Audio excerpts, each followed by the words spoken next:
10 € offerts et votre premier dépôt doublé avec le lien en description.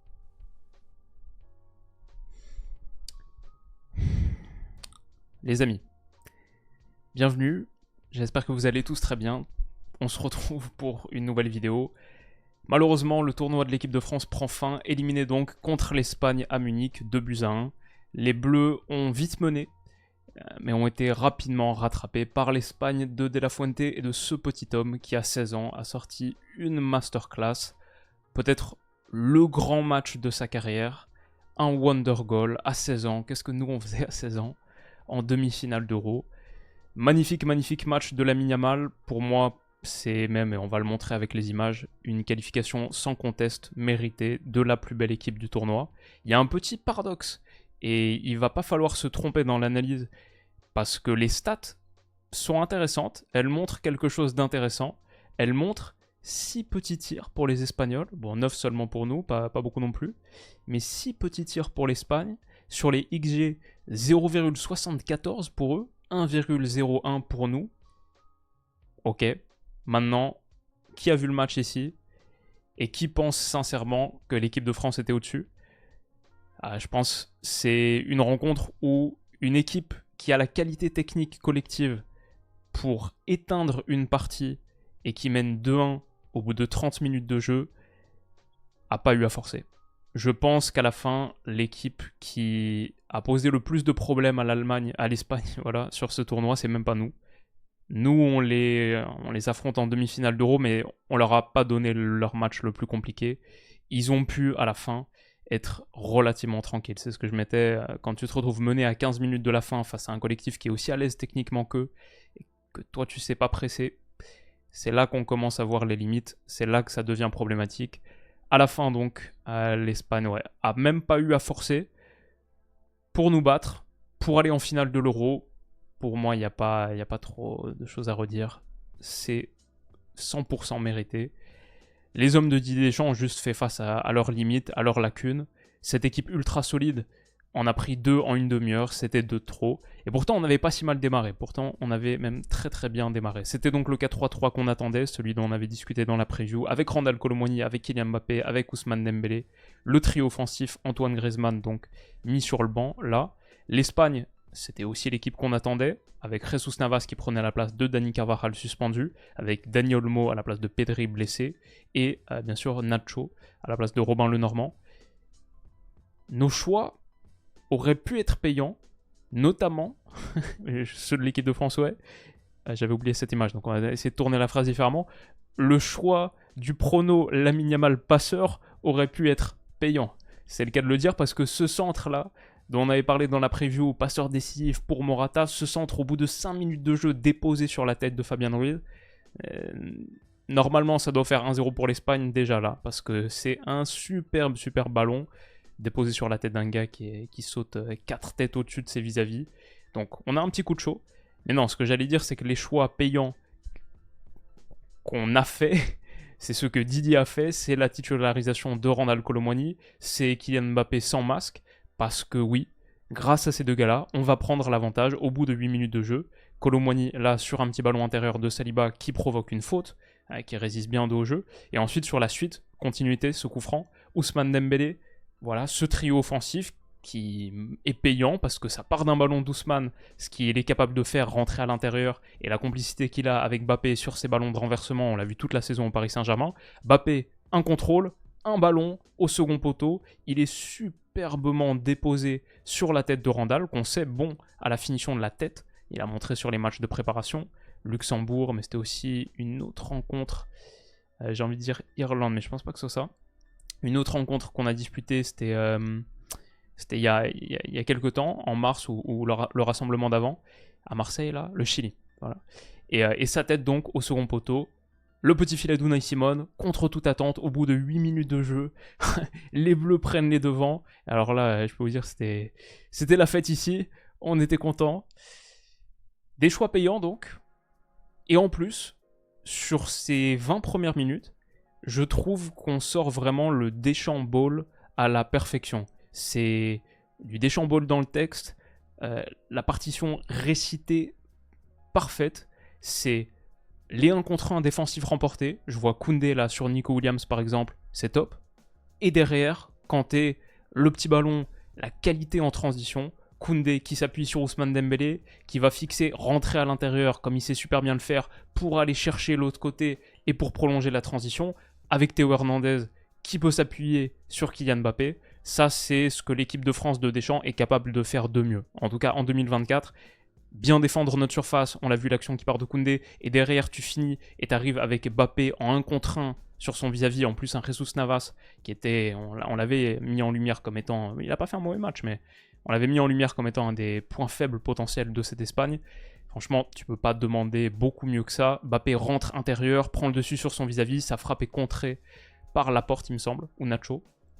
Mais ouais, ça c'était, je vois ça, je me dis ok, top, on est vraiment dans le ton, on est dedans, comme dit Didier, on est dans le vrai, on y est les gars, et on fait un super début de match. Notre problème, et à la base je me dis, l'Espagne revient avec un geste de génie, avec la lumière individuelle, et c'est un petit peu, voilà, c'est cette Espagne qui a ajouté ça à son ADN, à sa qualité collective par rapport aux versions de Luis Enrique. Maintenant, il y a des cracks qui peuvent allumer l'interrupteur, allumer la lumière comme ça, et faire la différence, te sortir d'une mauvaise passe. Mais en vrai, en remontant le fil de l'action, bien sûr, le pied gauche de Lamine Yamal, mais en vrai, il faut dire aussi qu'on n'a pas super bien défendu notre dernier tiers. Le retour de Rabiot dans le 11 n'a pas été payant. Franchement, ça nous a coûté cher.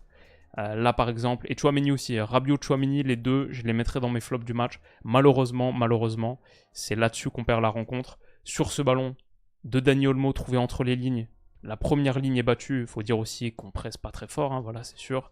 Dembélé, Kolo Muani, Mbappé, il y a des intervalles qui sont très larges là, qui sont faciles à les trouver. Et Dani Olmo, superbe contrôle orienté entre Rabiot et Tchouaméni, magnifique. Le petit ballon sur Morata. Derrière, ok, Saliba intercepte, mais ça revient dans les pieds de Yamal. Et là, que ce soit Rabiot, Tchouaméni, personne qui sort véritablement sur lui. Rabiot qui est facilement battu, qui part sur la droite de Yamal, mais bien sûr il va toujours revenir sur sa patte gauche, et qui enroule un ballon délicieux. C'est un geste de génie, donc l'Espagne revient sur quelque chose d'individuel et de spectaculaire, et Maignan est battu pour la première fois dans le jeu. Il avait concédé qu'un seul but pour l'instant, c'est le penalty tapé en 2 temps, en plus de Robert Lewandowski. Mais voilà, là, Lamine Yamal contre Rabiot, le pied gauche, il a un tel pied gauche.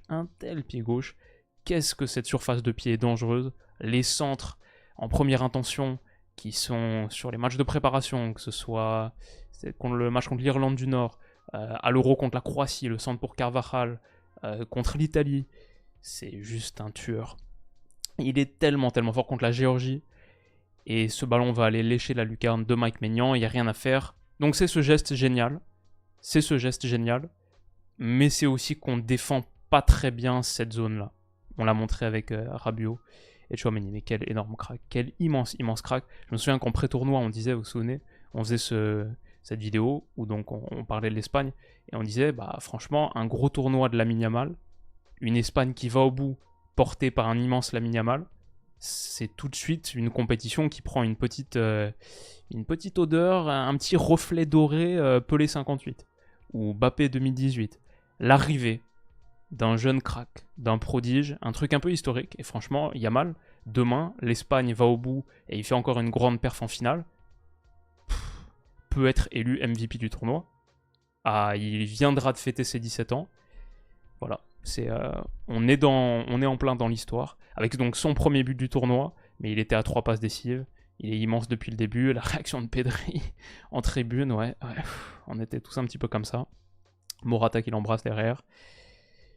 C'est très fort, et nous on finit par craquer. On a des moments comme ça par exemple où, ok, peut-être qu'on va avoir la même transition qu'on a joué tout à l'heure qui peut être dangereuse là, Mbappé sur l'action qui part de Koundé. Mais là où l'Espagne est forte, là où l'Espagne est au-dessus, c'est que rapidement, ils ont tué nos transitions dans l'œuf. Notre plan A, c'était effectivement sortir vite et aller faire mal dans leur dos. Si on réussissait à faire ça 10-12 fois dans le match, on avait une chance. Si on réussissait à le faire que 3-4 fois et que 8-9 fois, et bah, ils prenaient le dessus sur de la contre-pression comme ça, avec Nico Williams qui fait un gros effort défensif sur Kanté, et finalement c'est Rodri qui récupère. L'Espagne peut recycler parce que Rodri c'est impossible de lui piquer un ballon, et derrière l'Espagne peut installer une phase de possession. Quand j'ai vu ça, à partir du 1 partout, tu te dis on a peut-être commencé à laisser passer notre chance, surtout que c'est cette action qui amène au 2-1. Encore une fois, Lamine Yamal, on n'a pas trouvé la solution quand il est venu se réaxer intérieur dans le demi-espace. Théo, Rabiot, Mbappé, qui doit y aller? À la fin, c'est personne. C'est Rabiot qui se retrouve trop loin, pas à distance d'intervention. C'est Mbappé qui, sur le travail défensif, est comme toujours invisible. Et ouais, Yamal peut accélérer face au jeu, trouver Dani Olmo, encore une fois, Yamal, Olmo, Yamal. Qu'est-ce que c'était un poison. Décale sur le côté, le centre de Jesus Navas est repoussé tant bien que mal par William Saliba, mais ça revient dans les pieds de Dani Olmo et il va sortir un enchaînement magique en pleine surface, lumineux. Chouameni est envoyé à 3 km et sa frappe, qui était cadrée et contrée par Koundé, mais c'est un vrai but de Dani Olmo, il lui sera accordé. C'est donc son 3e but du tournoi. Il devient le meilleur buteur de l'Espagne, une unité de plus que Fabian Ruiz, et donc co-meilleur buteur de la compétition, en attendant Rakpo demain. Mais ouais, Olmo, quel tournoi aussi. Et ce geste-là en pleine surface, où il prend le dessus sur Chouameni, ça m'a fait penser à un autre geste dans la même surface de réparation du même stade. C'était en tout début de saison, le début et la fin. Le premier chapitre est presque le dernier de sa saison. C'était le match de Supercoupe d'Allemagne, si vous vous souvenez, contre le Bayern, où Leipzig gagne 3-0. Et il sort ce geste lunaire. Je crois que c'est sur le 2e but. Je dirais le 2e. Le 3e, c'est un penalty, si je me souviens bien. Et vous vous souvenez cet enchaînement-là? En tout cas, vous pouvez aller le voir. C'est pour moi un des buts de l'année. On n'en a pas tant parlé que ça, je trouve. Mais pour moi, c'était un but absolument lunaire. Et dans la surface, dans les petits périmètres, Olmo, c'est vraiment très très soyeux. C'est très très propre. C'est très redoutablement efficace. Et ce geste-là sur Chouameni, qui doit faire mieux, mais je crois qu'il essaie de défendre peut-être avec... Non, je vais dire avec un bras derrière, non, même pas. C'est mal défendu et c'est juste très très bien attaqué, quoi. Donc 2-1, et le match, je vais pas dire prend fin là, mais ces deux gars-là ont frappé, et derrière, l'Espagne va dérouler. Je pense qu'on avait notre opportunité à 1-0, s'il n'y a pas ce coup de foudre de Yamal, et qu'on défend un petit peu mieux notre dernier tiers, qu'on n'a pas très très bien défendu pour le coup. Je trouve que ça, c'était une différence par rapport au match précédent. On a senti aussi qu'il y avait un client offensif en face, capable de vraies belles séquences collectives. Pour l'instant, on avait affronté plutôt des équipes qui procédaient par petites combinaisons. Nuno Leao, Doku, Kevin De Bruyne, Lukaku. Mais là, on a affronté un vrai collectif et des joueurs en pleine forme. Nico Williams, là, quand il passe ce dribble, derrière un autre, on recule, va s'appuyer sur Morata, et il faut se mettre à 5 pour réussir à lui chipper le ballon. C'est la preuve que dans notre surface de réparation, ça a été plus compliqué que ça l'est d'habitude. Et ça, forcément, ça présageait rien de bon pour nous. Encore une fois, je vois, voilà, c'est même pas parce que Jesus Navas est en train de déborder, c'est peut-être un petit peu... parce que Dani Olmo, ses courses intérieures, là, elles étaient toujours très difficiles. Et c'était un vrai poison. Mais Rabiot, Théo, Chouameni, Mbappé, il y a un problème sur ce côté-là. Et Lamine Yamal est constamment trouvé, peut rentrer à l'intérieur. Théo Hernandez se retrouve en 1 contre 2. Il doit le laisser progresser. Et Yamal, avec sa surface de pied, sa vision, les déplacements aussi entre les lignes, là, dans cette fameuse zone 14 des milieux avancés espagnols. Olmo, on l'a vu, mais Fabian Ruiz, toujours Fabian Ruiz sur cet Euro.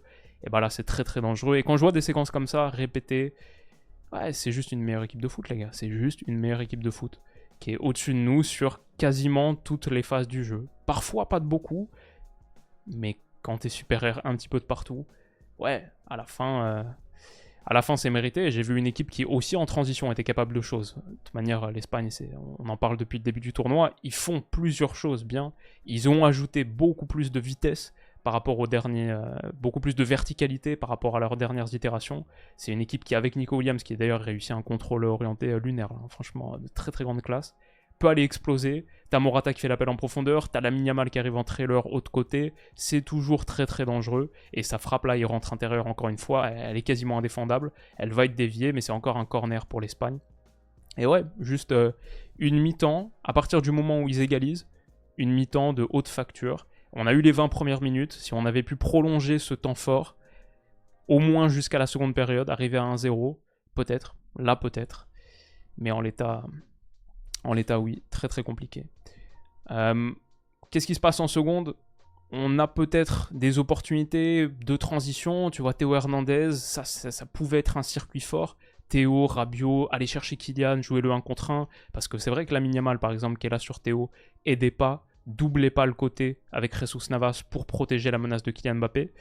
Mais ouais, nous, techniquement, franchement, je me suis noté, c'est horrible à dire, mais je dis, en face, nous, notre qualité technique, on fait un peu pitié. On fait un peu pitié parce que t'as un Rabiot qui est touché là, il n'est pas sous une énorme pression. Il y a Dani Olmo qui vient le charger un peu sur le côté, et c'est une perte de balle parce que la conduite est un petit peu trop longue et c'est direct en touche. Et ouais, tu vois ça, bah, en face, ils font pas les mêmes choses, c'est sûr. Pour nous c'est beaucoup plus compliqué. Et on va aller checker les chiffres, les ballons touchés de part et d'autre, pour voir est-ce qu'un Kylian Mbappé a été suffisamment alimenté. C'est pas comme si l'Espagne avait redoublé de passes, nous avait écrasé absolument, mais ils ont juste pu contrôler tranquillement. Alors que nous, on a... S'il y a un Kylian Mbappé, où est-ce qu'il est, Kanté, Rabiot, Maignan, il finit avec 30 ballons. Ouais, 30 ballons touchés par Kylian Mbappé, qui était peut-être un peu plus à l'aise sans son masque, mais ça s'est vu juste au tout début, après c'était difficile. Kolo Muani, 14 ballons. Dembélé plus, on est beaucoup plus passé sur le côté droit, mais voilà, côté gauche, ça marchait pas très très fort. Koundé, 74 ballons, Théo Hernandez, 50. Alors que si tu as envie de jouer des coups offensifs, pardon, vous voyez pas du tout les chiffres, je suis désolé, j'ai fait n'importe quoi, mais ils sont là. Si on veut jouer des coups offensifs pertinents, bah c'est avec notre circuit fort depuis le début, c'est Mbappé, Théo, 80 ballons à eux deux, alors que c'est quasiment le même nombre cumulé que ce qu'a touché Jules Koundé. Donc ouais, compliqué pour nous, tactiquement, techniquement, bah là on le voit, c'est difficile. On n'est pas tout à fait à la hauteur de notre adversaire. Et je veux pas être trop sévère. Et je veux pas trop saucer cette Espagne non plus, comme on a dit, ça finit qu'avec 6 tirs, mais c'est parce qu'ils n'ont pas eu à forcer. C'est parce qu'ils n'ont pas eu à forcer. Nous, défensivement, ça va, Koundé franchement a tenu la baraque face à Nico Williams, c'était encore un gros client. Après Nuno Leao, après Doku dans son flanc, et il a fait un gros euro. Mais derrière, la récupération, si tu veux faire le Deschamps à la perfection, tu dois réussir à te sortir de la contre-pression espagnole, le gegenpressing espagnol, et c'est pas le cas. Olmo, il vient charger Koundé, récupération, Cucurella, et derrière Rodri, qui est encore une fois impossible de lui prendre un ballon, la plaque tournante, il peut pivoter, nouveau cycle de possession qui s'installe pour l'Espagne, et nous, on n'a pas cette capacité à presser. Donc, une fois qu'ils récupèrent des trucs comme ça, ils peuvent être partis sur une bonne minute, 1 minute 30 de possession, de contrôle, perdre la balle s'ils la perdent dans une zone qui n'est pas trop dangereuse pour eux, et ensuite la récupérer en 15 secondes sur de la contre-pression, 5-10 secondes même. Forcément, c'est compliqué. Par exemple, à l'heure de jeu, on fait rentrer Kama, Griezmann, Barco, et je me dis, l'heure de jeu, c'est le moment où l'Espagne a reculé contre l'Allemagne. Vous vous souvenez, en quart de finale, on disait, waouh, ils ont beaucoup reculé. Ils ont accepté de subir, ils ont reculé vite et trop. Est-ce que nous, on peut vivre une fin de match comme ça? Et la réalité, c'est non. La réalité, c'est ils n'ont pas du tout reculé. 68e minute, ils sont sur des phases comme ça. Nous, on ne s'est pas pressé. Nous, on ne peut pas vraiment aller les piquer, aller les chercher et les mettre sous pression, leur faire vivre mentalement une fin de match compliquée. 75e minute, c'est ça le match. Les gars, 75e minute, on est à 2-1 en demi-finale de l'Euro, et c'est ça le match. Et c'est pas pour être particulièrement incendiaire, ou... Moi, j'aime bien ces bleus, je les kiffe fondamentalement, ces individus, mais juste voilà, tactiquement, on n'était pas équipé à faire face à une équipe de la qualité collective de l'Espagne qui peut, face à une équipe qui ne te presse pas, qui sait pas presser, c'est juste pas notre jeu. C'est le jeu de peu d'équipes de sélection, hein, d'ailleurs, c'est de peu de pays. Il n'y a pas beaucoup de pays qui savent presser. Je crois que, peut-être je peux vous retrouver les chiffres ici. Sur FootMob, on les avait trouvés sur la preview, les stats. Regardez le nombre de ballons remportés dans le dernier tiers. C'est ça qu'on montrait. Possession remportée dans le dernier tiers, voilà. L'Espagne, 7,3 par match, numéro 1 du tournoi. L'Autriche de Ralf Rangnick, une équipe qui presse de manière très énergique, 6 possessions remportées dans le dernier tiers par match. Nous, on n'est même pas sur la première page. Nous, il faut descendre, on est là à la 17e position sur 24. 2,7 ballons remportés dans le dernier tiers par match. C'est même pas des stats par match. Donc 2,7 pour nous. 7,3 pour l'Espagne. Ça te donne une fin de match comme ça. Ils ont pas... Ils ont pas fait grand chose sur cette fin de match, mais ils n'avaient pas besoin. Ils gagnaient 2-1. C'était pas à eux de faire le jeu. Et pourtant, ils réussissent quand même à trouver des ballons voilà, verticaux, entre nos lignes, qui sont faciles. Parce qu'on protège pas bien, parce qu'on sait pas trop presser le porteur. Rodri, tranquille, dans un fauteuil, ça peut aller recycler. Voilà, je vois des choses comme ça. Comme je vous dis, à 75e minute, on se retrouve dans cette position avec Dani Olmo, petit contrôle orienté dans un fauteuil. Je trouve cette image, elle dit tout. Cette image, elle dit tout du match, de la fin de match qu'on a joué. C'est qu'il nous fallait un miracle. Et le miracle, on l'a presque eu. C'est ça qui est dingue. C'est un peu à l'image de notre tournoi aussi. C'est-à-dire une bonne entrée de Barcola, qui prend le dessus sur Rodri. Ça, c'est pas si fréquent que ça. Qui lance Kylian face à Viviane, où il y avait vraiment quelque chose à aller faire, parce qu'avec la sortie de Jesus Navas, Viviane et Nacho, côté droit comme ça, c'est un vrai point de vulnérabilité. Il bat son vis-à-vis, il bat Viviane, il le mange, et sa frappe s'envole dans les nuages. Ça aussi, c'est à l'image de notre tournoi, où on est là, sur le nombre de tirs, on a le 4e volume de la compétition. Ça, c'était même avant le match de ce soir. Donc, on a un très gros volume de tirs. Mais par contre, notre pourcentage de tirs cadrés, 23,3. C'est avant le match de ce soir. Donc, ce soir, on a fait quoi? Sur nos tirs, 9 tirs, 3 cadrés, 33%. Ça va faire remonter légèrement le compteur. Mais voilà, avant ce match, on était à 23,3. On est ici par rapport aux équipes de la compète. On est quoi? 24, 23, 22, 21, 20e sur 24. Ça a été une des histoires de notre tournoi, juste pas savoir la mettre entre les 3 barres. Et c'est notre dernière occasion du match. Et à la fin, j'entendais les commentateurs dire « Allez, on a le temps pour en avoir encore 2. » Et moi j'étais là, mais les gars, si on en a une, c'est un miracle. Si on en a une, c'est très bien. Tu me dis, on a encore une occasion, et même une occasion un peu moins forte que celle-ci, j'aurais signé direct, même dans les 10 dernières minutes. Parce que la réalité, c'est que c'était très difficile pour nous de générer quoi que ce soit. Et j'ai vu en face une Espagne de Lamine Yamal qui a 16 ans, mais cette maturité, il y a la faute tactique, j'ai pas mis l'image, il y a la faute tactique. Après, il y a le petit pont qui passe, et comme ça touche légèrement, je pense, je sais pas qui c'est, mais il y a une petite déviation de Camavinga peut-être, il la laisse filer en touche, tranquille, lève les bras, on va conserver le temps. Derrière, il sort, il est remplacé, il va faire il veut traverser tout le terrain sur la largeur pour gagner le maximum de temps. L'arbitre lui dit non, c'est pas ça les règles, mec. Ça a changé. Maintenant, tu sors du côté le plus proche, il fait mais je suis pas si loin et tout. Voilà, 16 ans. Et si on veut une preuve d'à quel point l'Espagne était confiante sur cette fin de match et pas vraiment mise en difficulté, vous vous souvenez contre l'Allemagne, comme ils sont comme ça contre l'Allemagne sur la fin. Là, Yamal il sort, il reste encore 1 minute 30 dans le temps additionnel, donc voilà, et potentiellement une bouteille de champagne à reboucher, hein, on sait, c'est le foot. Non, l'Espagne est très confiante, Yamal il est là en train de célébrer avec les supporters. Voilà, ils savent qu'ils ont match gagné. C'était pas si compliqué que ça pour eux. Il y a eu cette grosse secousse du début là, cette petite perte d'altitude du début, la petite turbulence du début, mais à la fin, ils étaient au-dessus. Et c'est pas déshonorant de le dire. La réalité, c'est que je pense qu'on aurait pu faire mieux dans cette compétition. Il y aura le temps des débriefs, des analyses à froid, de notre marge d'amélioration, du rendement de certains joueurs. La réalité, c'est qu'on aurait pu faire mieux.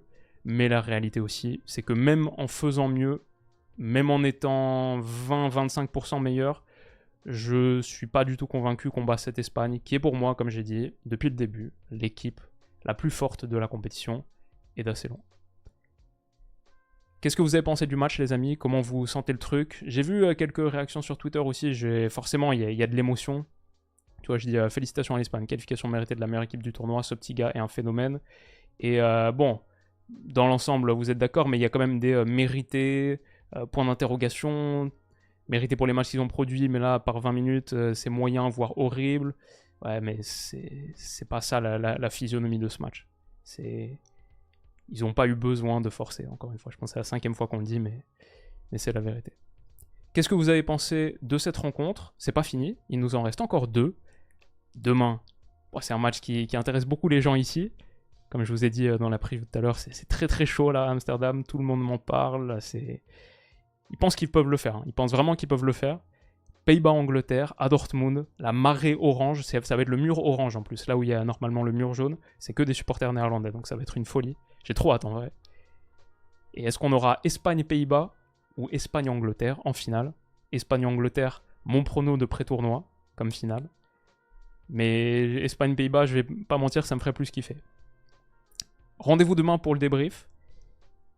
Passez la meilleure soirée possible vu les conditions. Et force. On reviendra plus fort, j'espère, en 2026.